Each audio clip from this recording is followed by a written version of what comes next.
Of course, but for the time being at any rate, fighting in Indo China seems to have ended.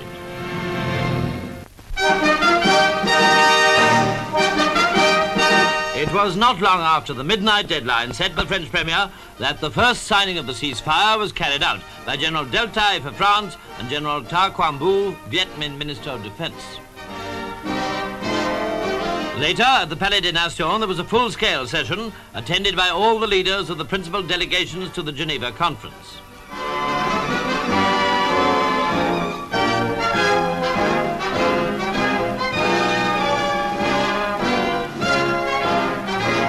The scene was rather more impressive and certainly more in keeping with the importance of the occasion.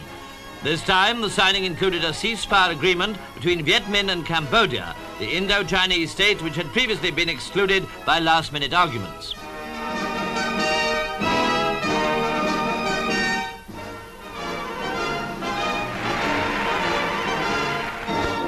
Now to London Airport and Mr Anthony Eden's return.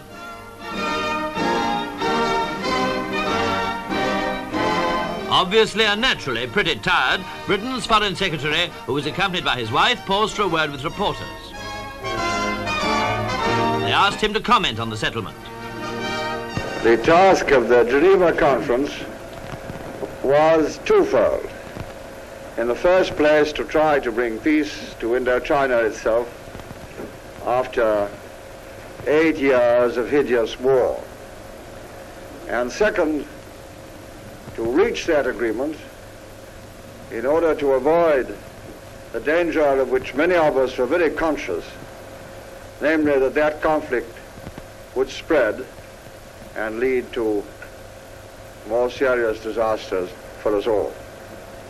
In those two respects, I think the conference has fulfilled its mission. And then somebody asked Mr Eden, what about the next step?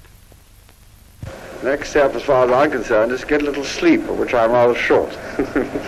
Beyond that, I'm afraid for the moment I haven't thought out plans in any detail.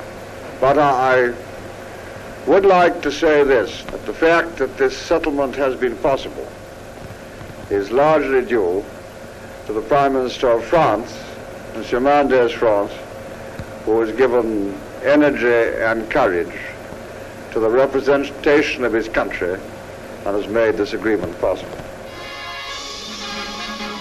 As for Mr Mendes-France, there was a very warm welcome awaiting him from his wife, of course, and from his colleagues, who were present in large numbers to congratulate him on achieving the ceasefire within the time he allowed himself.